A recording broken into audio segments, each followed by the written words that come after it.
Hello, hello, and welcome back to Where the Demons Lurk. And it's a new build came out, so I'm excited. So and Kabu's still cute. It's been a month, but you know we go, and that's just the last line. So okay, so when a bell rings, okay. We're, okay. Journal. Oh shit, I didn't do any of the journal shit from last time, did I? Oh no. Whoops. I remember reading a lot of this in the demo. Maybe we'll do that at the end. Maybe. I don't know. The doors, the store's door chimes, the mundane tune it sings for each and every soul. Look how cute he is! Guys. Kabu, though. He's so cute. He's got glasses now. Welcome to Sunny Fruits, the family market. The customer ignores your greeting and heads down the drink aisle. You watch as the customer indecisively peruses their options in the corner of your eye. A brassy jazz theme continues to mumble from the cheap store stereo system. It's a playlist that loops every 30 minutes, long enough that the average customer is sated, but short enough to drive employees insane. The customer picks a can of cola from the aisle and a frozen dinner from the back. Approaching the counter, he dumps it all in front of you unceremoniously. Your fur stands on end. Oh, damn it! He's so cute. At the on end at the sight of the frozen dinner's nondescription reverse label. Nondescript, yeah. You reach out apprehensively. Please don't be chicken. Please don't be chicken. Oh man, these new portraits are so cute. Oh my god. You flip the container over.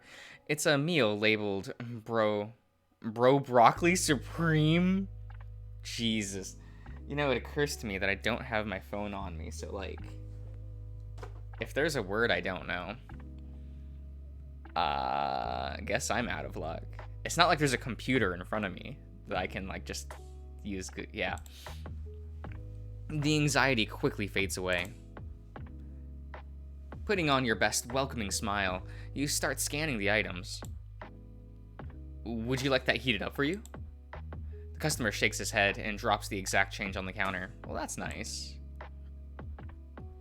Just as the receipt printer begins to wry. Yeah, he's left the store, items in hand. Rips, scrunch, thud. Okay. You visibly slump as you tear off and dispose of the useless receipt. Your phone comes out with, without thinking. Wait, what do you mean? Your phone comes out without thinking. Okay. Your hand engulfing the cheap device you just used to get by. Who cares having something fancy when it just needs to make calls and send texts? The digital clock shows it's 15 minutes to 12. Your shift is about to end. Good. At least there aren't any more customers coming in. Then I can... Can what? King. Okay. Oh, what the? You nearly drop your phone when your manager appears to your right, seemingly out of nowhere. Ugh, King, don't do that! While backing away from your manager's sleepy stare, you stuff your phone back into your pants. What? Not my fault if you weren't paying attention to me standing next to you. The slime alpaca, that's what I thought, puts his hands on his hips and smiles warmingly at you. Okay, so he's an alpaca, it's a he. He says that, but he's a sneaky bugger. He's snuck up on you so many times, you know no amount of complaining will stop him, so you leave it be. Maybe there really is something wrong with you. I was thinking, that's all. Was it that last frozen chicken dinner? Nailed it. King's all got a killer gut instinct. You can't help but admire him for it. He notices things and about people more easily than the other mortals you've met. This natural talent is surely why he earned his rank as manager at the convenience store. But that keen eye will only bring you misfortune if he sees what you really are. You smile sheepishly back at him. How do you eat those things every day? There's enough calories in them to feed 2 people. It's cheap and filling. What else? Well, forget it for today. Here, I made you lunch. King, I can't. No, I insist. Don't make me waste food. You can't work if you're not eating right. He looks at you with pleading eyes and a wry smile. You relent, smiling back at King. Oh, if you insist, but let me buy the drinks. Lemon iced tea good for you? You got it, big guy. Big boy. He is a lad, a boy, if you would. By the way, you might want to pick something with less caffeine in it. He winks at you. I'll meet you outside after I hand over the payback to B-Team. The alpaca walks back to the break room with a skip in his step. Shaking your head, you walk over to the drink aisle. Yep, he called you out again. He knows you haven't been sleeping much lately after you bought that new MMO expansion pack. And yes, you did pump half of your last paycheck into a level skip for your main class. It's a blessing he's offering you lunch. The members of Team B arrive for their shift a few minutes later. A brother and sister pair that greet you with a warm hello. You meekly nod in response and quickly regret why you didn't just say hello to them back. King talks to the brother about the day's money bag handover while you head to the back to pack your things. Oh man, I love not 7-Eleven. You wait outside for King to finish conversing with the siblings. Good weather for drying clothes today. The warm afternoon breeze blows against your mane, wafting the scent of different cooked foods from the plethora of restaurants in front of the convenience store. Your stomach growls audibly. Kept you waiting? The alpaca paces over to you. So, where are we having lunch? The usual spot. Usual spot it is then. Lead the way. Both of you walk side by side through the a semi-busy street. The daily workforce are out for their lunch. They walk by without so much as a glance at both of you. You pull out your phone. Its screen is cracked at the bottom corner, a memento of its previous owner. You're still using that phone? Yeah, it works. I thought you'd have enough saved for a new one already. I could have, but it just feels right to keep this one. Makes me think I should have given you a better phone. With your college fees, it's fine. This was the best you could afford. Huh, true. So, how were things back in the shop? The brother looked like he had much to say. Brother? He has a name, you know. Don't tell me you forgot it. The only names I need to know are yours and the other NPCs in my game. What kind of attitude? With that kind of attitude, how do you expect to be manager someday? I never said I wanted to be manager. Now, come on. His name, I want to say Michael. It's Mike, and he's doing well. And his sister and... The alpaca leans in close to your face and raises his voice to emphasize her name. Aunt Anna? Okay. Yeah, okay, yeah. They really appreciate us taking their shift so they can take care of their sick grandma. Is she getting better? They say her health is improving. And as a show of thanks, if we ever need them to cover our shifts, they'll do it, no questions asked. Great. Then we can have them take one of our day shifts, so we can have it an all-night game session like last time. Divine Destiny, 14. Hell yeah. It's been a month since I even untouched it. I've been swamped with classes. Did you see the video I sent you on how to take down the underworld overlord boss? I skimmed through it. How can you skim through that? It's half an hour. It's a half-an-hour battle that requires a full team and proper strategies. King crosses his arms in a huff and raises an eyebrow at you. Don't get your fleece in a bunch. There's a ton of other stuff we can do, like dungeons, dailies, plus maybe the Overlord is not such a bad guy. Who are we to judge? The alpaca stares at you, dumbfounded. You must be the dullest adventurer ever. And you're a walking rainbow lollipop. Honey, you wish you could have a lick of this. He flicks his brightly colored pompadour, really, and bats his long lash lashes at you. Lush lashes, okay. I'll lick your fleece back in its normal color. To its normal color. He slaps you lightly on the shoulder, and you both burst out in laughter. You both continue walking to the park through the winding roads that have come to define this town. I mean, it's a cute town.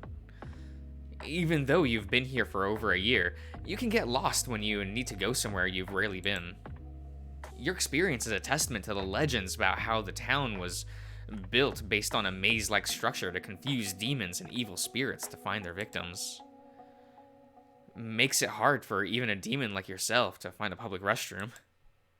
After 20 minutes of turning from one street to the next, you both reach an intersection across from a park. Oh crap, it's those guys. Buzzing around the main entrance are a group, comprising of 6 goons dressed in matching black hoodies. They're peddling pan flips and asking people passing by the sign, sign a petition. We should go around, take the side entrance. But our spot is closest through the main entrance. I know, but that group always gives me a bad feeling. Maybe it's best if we avoid them. Fine. Let's go. You both cross the street and head from the walkway to the right of the main entrance. Making a beeline, you slip through unnoticed by the group guarding the gate. The stealth game has begun. The side entrance to the park is within your view. This is it. We're almost there. Okay. Then a pair of hoodied figures step out from the entrance to halt you. Why, hello! Hello there, fellow townsfolk of Kibbleton. Fuck. Your right hand instinctively moves over to cover King. We don't want anything that you're selling. But we're not selling anything. In fact, we're giving away a great opportunity to find happiness. A chance to be free. A chance to take control of your own destiny. Sure, thank you. But I am fine with my destiny. Now please, move.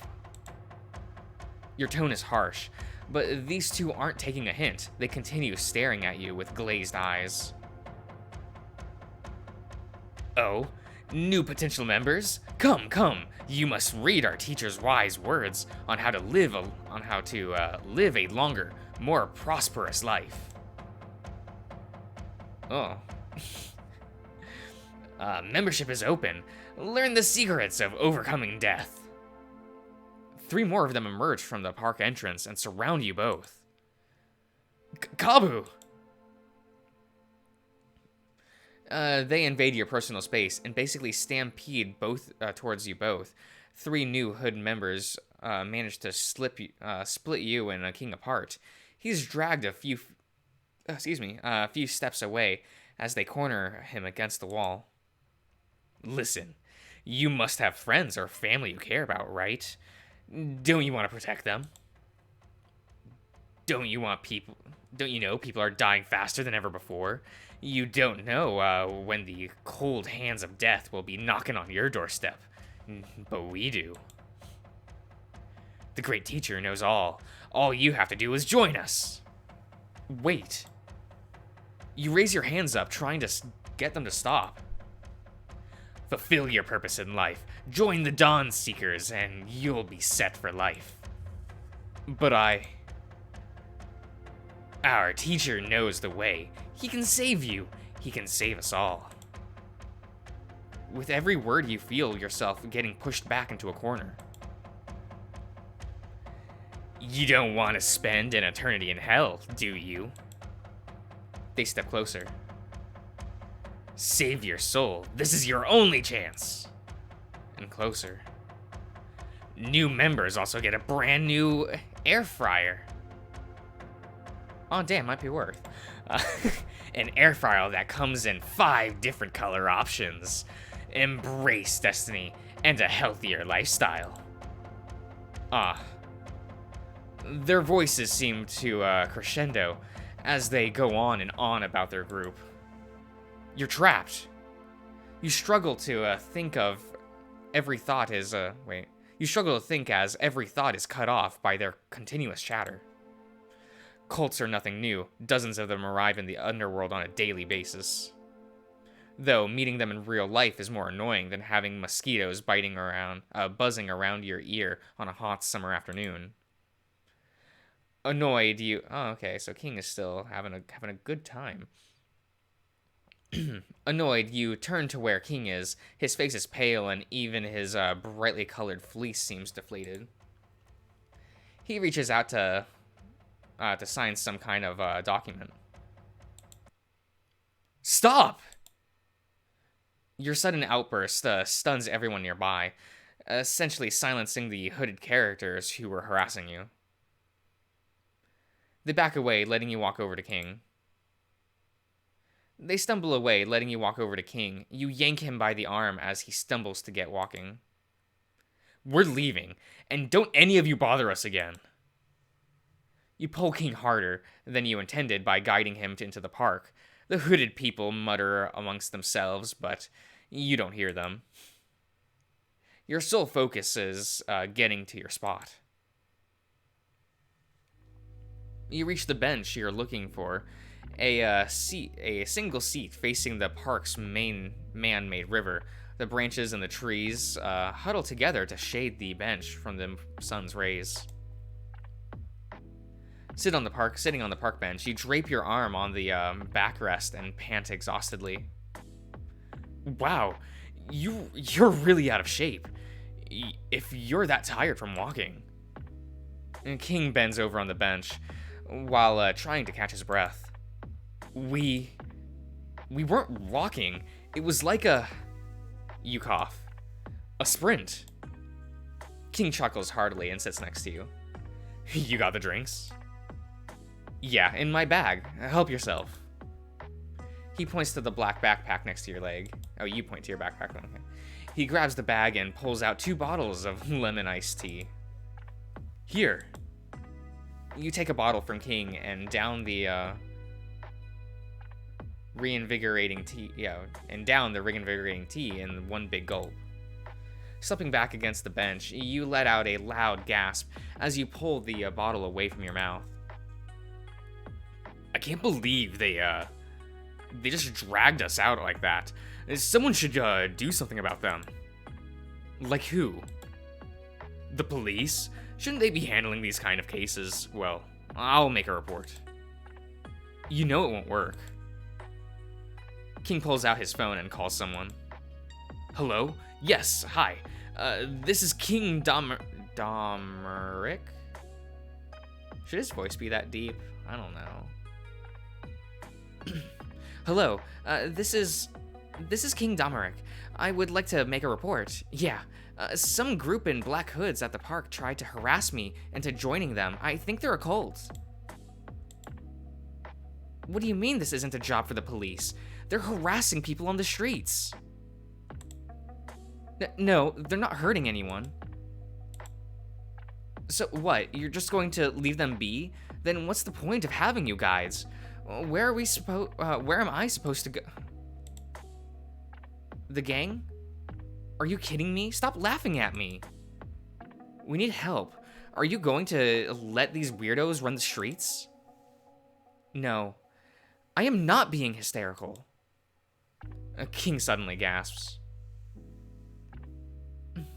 Why? Did you just call me miss? That's it. I am obviously getting nowhere with this. Goodbye. King angrily hangs up and sits next to you in a huff. Told you. What did you expect to happen? No. Excuse me. The cops are in the same in the gang's pocket. Those black hoods probably work under the radar of the gang, and what? Sorry, one moment. That's why nothing's been done about them. This is so frustrating. He rubs his temple. He rubs his temple as though trying to rub the memory out of the memory of the phone call away. Can we maybe just eat and move on? Let's. King grabs his bag and passes a blue Tupperware container to you. He pulls out a matching green container for himself. You open the top and you feel the gentle heat wafting from your fingertips. It's a lunchbox with 2 compartments. One side has a bed of rice, and the other an assortment of fried chicken and a bed of fresh, crisp salad. It's the Overlord. On top of the rice had some steamed mustard greens and cut carrots arranged in the shape of the Divine Destiny 14 boss. King leans over to look at the lunchbox. Thank God it all stayed in place while we were running. You notice that his eyes are on you now. You smile warmly. Thanks, man. This is really impressive. Say that after you tried it. I know you haven't beaten the Overlord boss in game, but at least you can beat him with your stomach. He nudges the side of your belly. You roll your eyes at the alpaca and proceed to dig in. This chicken is really juicy and tender. Thanks. I worked hard on seasoning it just right. King's lunchbox is the same as yours, minus the decorations. Trade you my carrots for a piece of chicken. What? No, I put those there for you. Plus, mine's actually tofu, it's not chicken. Weakling. The branches sway and rustle as you fill your stomach with the Overlord King prepared. It's so damn sweet. After the meal, you both leave the park when the coast is clear. By the time you part ways with King, The sun has begun to set. With nothing better to do around town, you return to your apartment. Your apartment building is tucked in a far away corner of the town, as though it wished no one would find it. An odd dissonance fills you with whenever you return to this place of the town. In contrast to the rest of the town, this place is devoid of businesses, or life for that matter. A dead end is one way to put it. Not that you're complaining. You walk up to the flight of stairs to the first floor, where your room is. The screeching of a singing contest on TV from the room below accompanies your climb.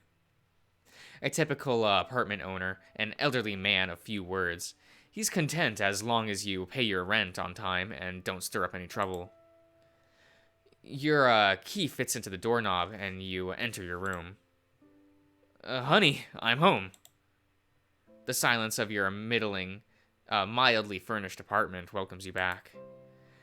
Your current living arrangements are a far cry from what you had back in the underworld. The current unit you live in has a very basic accommodations. One living room that doubles as your bedroom and a dining room. One washroom with a shower head that only sprays cold water, a washing machine, and a toilet next to it. Then there's the tight-spaced kitchen that just barely accompanies you and the relic of a refrigerator. And yet, this is all you could have asked for. And dropping your bags on the floor, you walk over to the beanbag in front of the TV to start up your console. I should probably do my laundry while I shower later. But first, let's squeeze in one round of dailies. That's the last you think of your laundry, or chores for that matter, for the rest of the day. That's reasonable. Oh, okay. Fortis, hello. That was his name, right? Fortis, yeah. A portal tears open within the break room, and the general appears. Fortis stumbles out of the portal with a shaky step, drained of energy. He props himself up against the nearby doorframe in defiance of the gravity pushing him down towards the floor.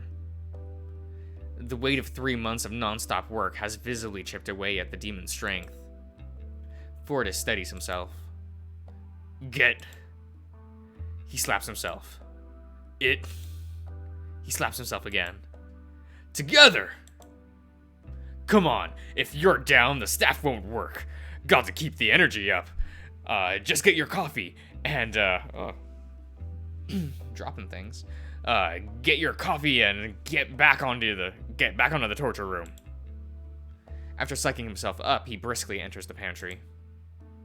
The dust lingering in the air chokes Fortis. The pantry is hardly used these days, to say the least. Fortis walks over to the countertop, picking up his red mug.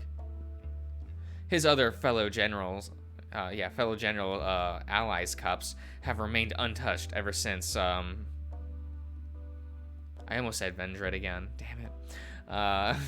Vendrake's coup. He bends down to get the instant coffee from the lower cabinet, but notices a translucent hand sticking out of the side. Excuse me. It's one of Amara's extra appendages. Wait, if he's hiding in here, that means he shouldn't be here. He devises a plan to make the other generals reveal himself willingly. Fortis walks over to the nearby fridge and pulls out a bottle of lemon soda. On the side of the bottle, there is a note that says property of Amar. This fridge is full. I should probably throw some stuff out like this bottle of soda that nobody ever drinks. No! Fahrenheit?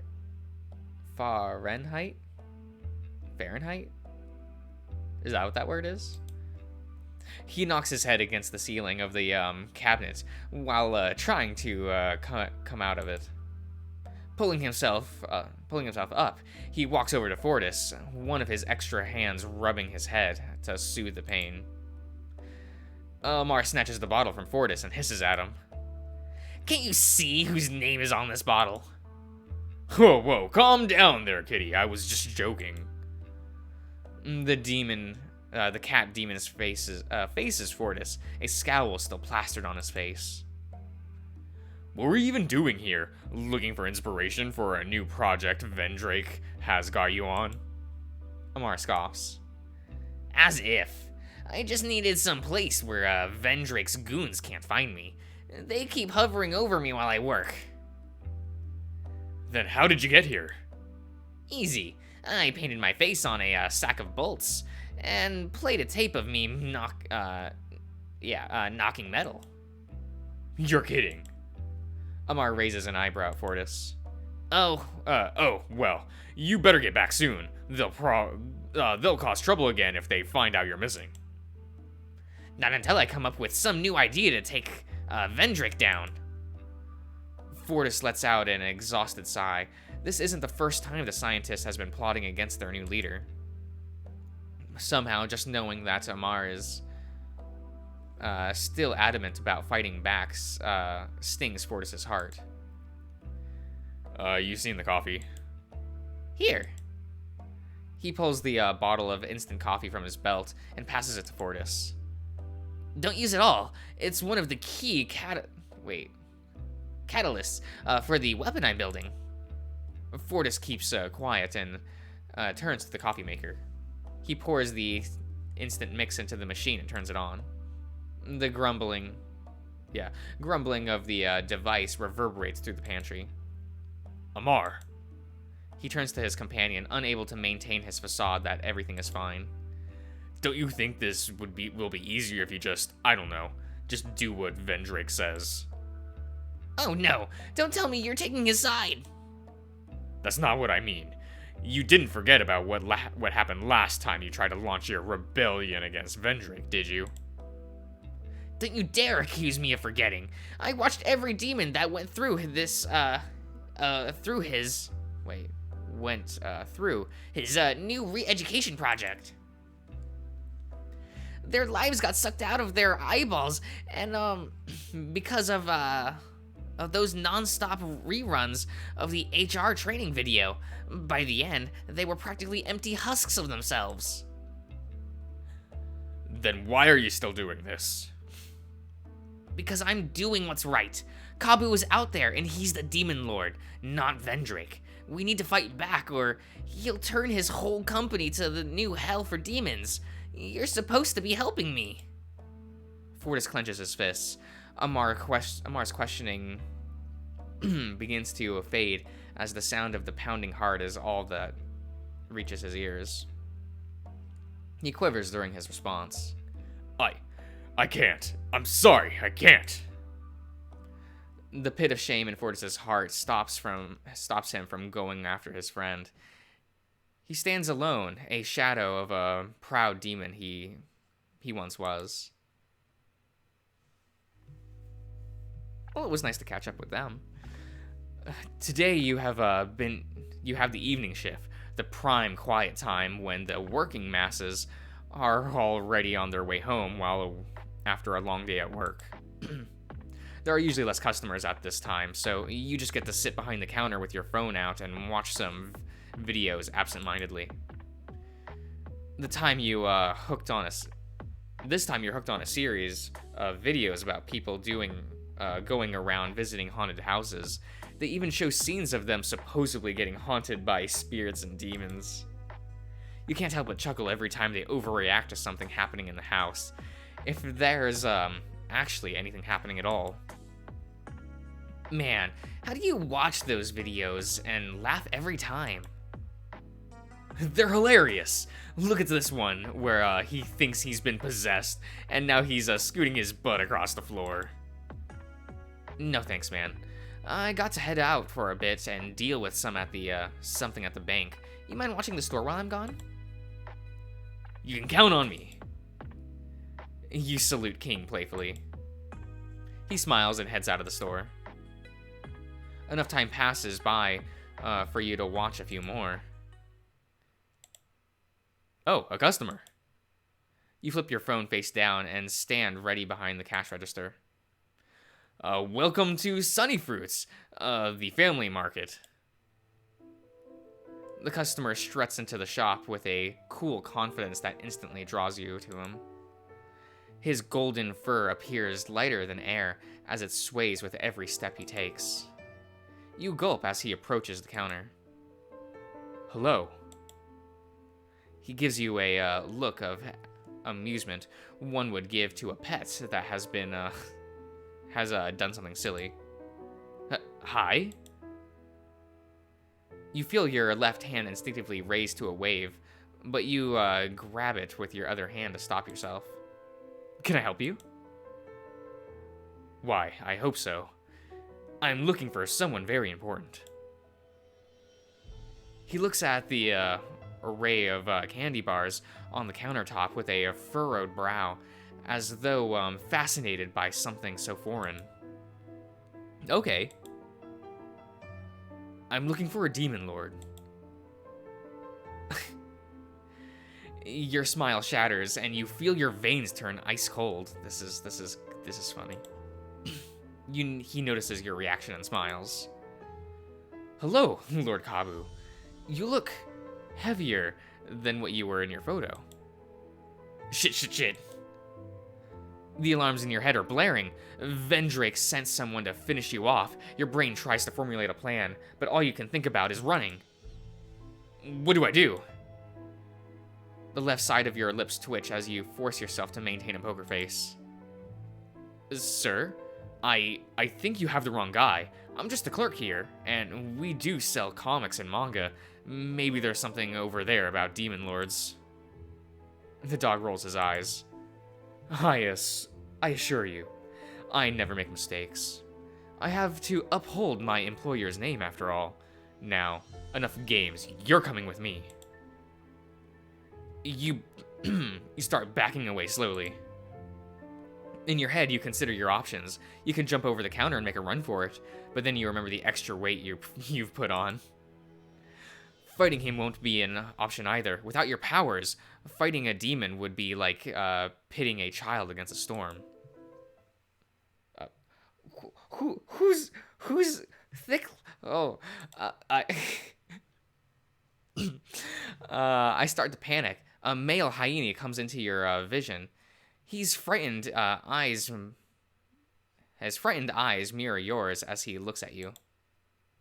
Wait, what? A realization comes to mind. The doorbell never dinged, and the door didn't slide open. He phased straight through it. Oh, out of my way! The dog raises an eyebrow at the sight of the sudden invader.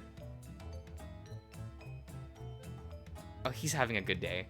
You watch bug-eyed as the spectral hyena slams hard against something you can't see.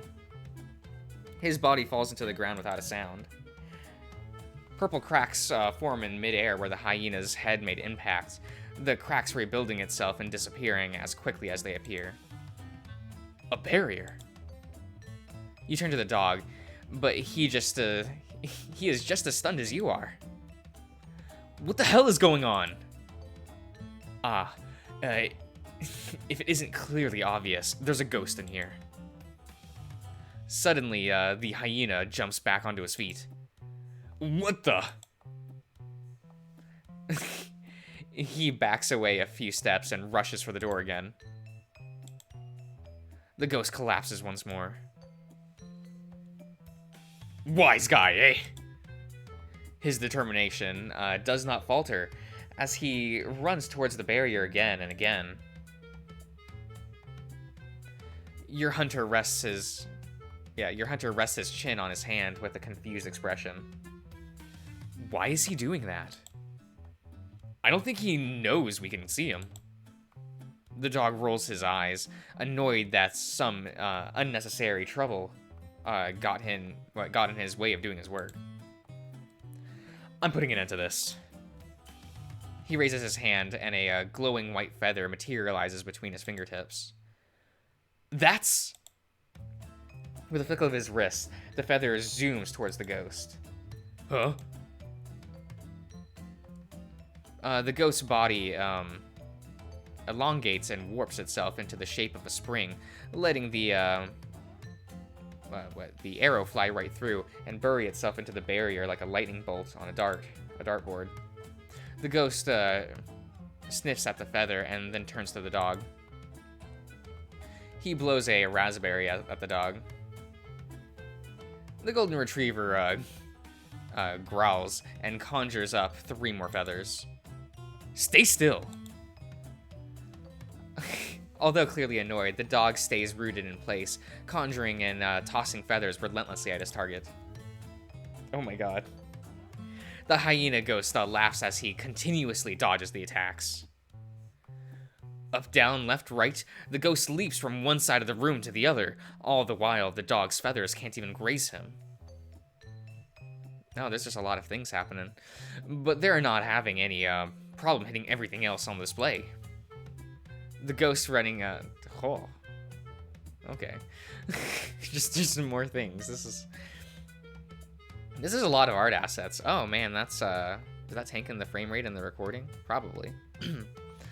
The ghost runs along the, lunch aisle, a barrage of feathers following soon after, and blasting open every sandwich, bento box, and bag of crisps in the wake. What are you doing? You are pulling at your hair, thinking about how you're going to explain all this to King. I'm doing my job. No, you're making a mess out of the store, and stop using your powers. Someone's going to see you on the recording. I point to the camera right above you. Ugh, what a nuisance. The dog turns and launches a feather that cuts through the camera's wire. You gasp loudly. The store's front door opens. Oh, what the hell now? The golden retriever ceases his attacks. You turn to the entrance and see a stout boar enter. Well, this is a cute lad. He's wiping his face with a handkerchief. Visible sweat stains can be seen under the boar's armpits. Bah, some weather we're having. Welcome to sunny fruits. Sir, please, it's not safe. There's a ghost in here. You! The ghost stops leaping about and points at the boar. He grabs a bento and throws it at him. Look out! He turns swiftly and catches a flying bento with a bandaged hand. Whoa, you break it, you buy it. You're not taking me alive! But you're not alive. The ghost grabs as many items as he can and chucks them at the boar.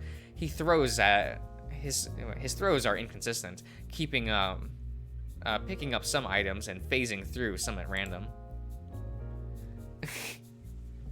A bag of flour flies past your head and explodes its contents behind you. Everyone stay back. I can take him. What? Kid, leave it to the professional. Excuse me. The dog's face contorts into a confused frown. Hey, shopkeep, catch! The boar tosses the bento at you and pulls out an empty jar with the label honey on it. He runs forward, dodging flying food stuff until he closes half the distance with the ghost. Sensing danger, the ghost makes a dash to the right. The boar raises his jar at the ghost and opens the lid. A powerful vortex of air begins to blow, sucking the ghost in. No, please! His screams are muted the moment he's sucked into the jar. Gotcha! The boar seals the jar and turns to look at you in your dazed eyes. And that's one successful exorcism. You stand dumbfounded by the state of the store, training certainly never covered how to handle customers this nuts. You really ought to get a raise for having to deal with this. Your heart is thumping fast and is overwhelmed by the torrential wave of fear, dread, and anger. You stomp angrily out of the corner and point at the boar. Hey, you! Me? Yes, you! Wait. Okay. And you too! You turn to the dog, who's watching the scene with a cold, annoyed glare. Look at all this mess!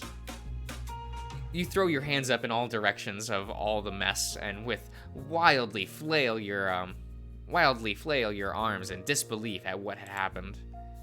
Someone has to pay for all of this, so which one of you is it? You point accusatory at the boar, then the dog. Relax, shopkeep. I was just doing my job. It took me all week to set up this trap. Excuse me. Trap? You mean you planned for this to happen? You're the whole reason I'm in this mess in the first place? I mean, technically. But you know what they say. You can't make an omelet without breaking a few eggs. You scowl at the pig.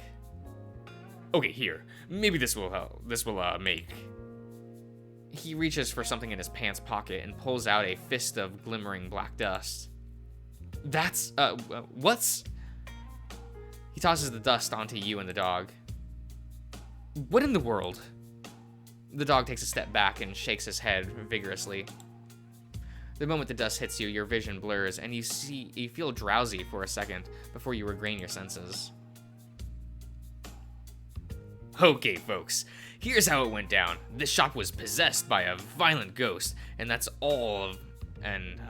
how all of this happened today. He widens his stance and gestures over to all of the damage surrounding you. His exaggerated posing makes it hard to take him seriously. Oh, okay. But lucky you, I'm here to help. The name's Morris Boris. What? Professional exorcist. Here's my card. He pulls out 2 business cards, handing them to you and the dog. Now, for a reasonable fee, I'll be happy to come back and... Did I use too much, gunpowder? What the hell are you talking about? You just admitted to booby-trapping the store just to get the ghost. That stuff's supposed to make you all gullible as a gull. This batch defective. The powder only affects those with no natural defenses against the supernatural, mortal. Wait a minute. Who are you two? Lucian? Lucian? I have headphones in, so if I listen to this name, pronunciation, you won't be able to hear it, sadly. How is this name pronounced? Oh, whoops, that's Oh wait, it's on my computer, right? So that means you'll be able to hear it through the desktop audio. That's how I record this. Maybe once this ad finishes playing. Lucian. Excuse me? Lucian. Lucian? Okay. I'm Lucian. It seems like it should be Lucian to me as an American. A servant of God. Your suspicions are confirmed. He is not working for Vendrake. The stiffness in your shoulders ease up a bit. But you're still not wholly comfortable with an angel standing beside you. You also wonder why Gary would send someone to look for you now. Of all times, Gary. God, aren't you overdressed to be a priest? Think higher than that, Bacon. Oh, bacon, really? I haven't heard that since I was a wee lad. What about you, cashier? Don't address him so informally. You nonchalantly step on the dog's foot. I can introduce myself. I'm Kabu. I've already had a history with seeing ghosts around me while I was growing up, and I don't need any more of it now. Not exactly a lie, but you don't need anyone else knowing who you really are. You reach out and grab Morris's bandage wraps. Now come with me. I need to make a report, and you're going to pay for all the damages on the store. He pulls his arm free, and with more force than you anticipated. Whoa, whoa, whoa! Listen, I can pay, but I gotta turn in this little fella first. He pulls out the honey jar. Though the semi-transparent glass, you see the ghostly hyena now shrunk to the size of an eraser. Excuse me. He is beating against the glass. Don't let him take me! I don't want to be eaten! Eaten? Don't listen to him. The boar shakes the jar a few times, causing the ghost to scream. These ghosts will say anything to escape. I'm not making it up. He's going to send me to a giant who'll eat me. Ahem. I'm afraid that isn't going to happen, Bacon. The ghost is coming with me. The hell he is. Morris tries to keep away the jar, and Lucian? I know I just looked it up, but I'm like, fuck, I don't know, guys. But Lucian moves too quickly and has his hand on its top. Let go, Lucy. It's Lucian, and as an agent of God, I'm sending the escaped soul back to the underworld. Are you mad? This is my bounty. Keep your dirty hands off of it. No, you let go. Mortals shouldn't be tampering with these sorts of things. Low growls rumble from both sides. Their eyes are locked onto one another with an uneasy ferocity. The fur on your back suddenly stands on end. You sense some kind of familiar energy radiating from Morris's bandaged hand. I don't want to go. Help! I'm not tasty. Your head hurts a little from all the information coming in. The angel, the exorcist, now this ghost. The unending sense of doubt paralyzes you from moving. Meanwhile, a tug of war for the ghost in the jar breaks out in front of you. The jar is pulled from one side to another, but neither of them holds the advantage. Let go! You're going to break the jar with your sausage fingers. These sausage fingers will be going up your nose if you don't let go. This is getting us nowhere. Help someone! I just want to live! Your eyes widen, and your hands reach out for the jar, seemingly acting on their own. Are you mad? Kabu, I can handle this on my own. I'm not letting anyone walk out of here with a jar. Not until someone pays for all the damages. Filled with a newfound determination, you join the struggle for the jar. Each of you pull in one direction. The jar now stays locked in the middle without budging to the side. Without any side. Yep. Just stay out of this. I said I'll pay you later. No. It's up front or it's the police with you. This is ridiculous. We're dealing with an escaped soul, and you both can only think of money. The veins on your forehead feel like you're popping out from how strongly you're pulling on the jar. Suddenly, the jar somehow slips from everyone's grip and flies up into the air. Time seems to slow down as you all watch the jar spin and come falling down onto the fall down by the call of gravity.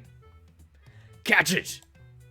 Morris and Lucy rush over to the to catch the jar, but they end up running into each other. They miss, and they miss the jar, and it breaks into pieces as it lands with a loud crack. Freedom! The ghost springs out of the jar, warping back into his regular size before flying out of the door. The soul! My rent money! Shit! I gotta get it back here. If it comes back, call me!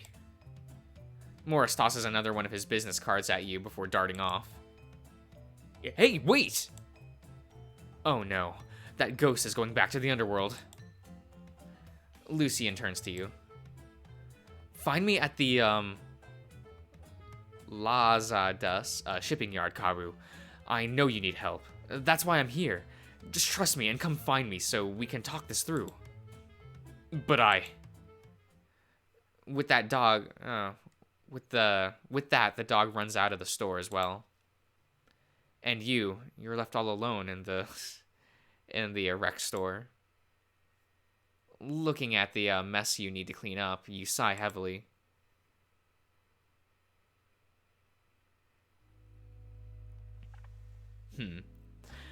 I don't know how much there's left in this update, but I'm going to end the part here anyway. So I'll see you around, everyone.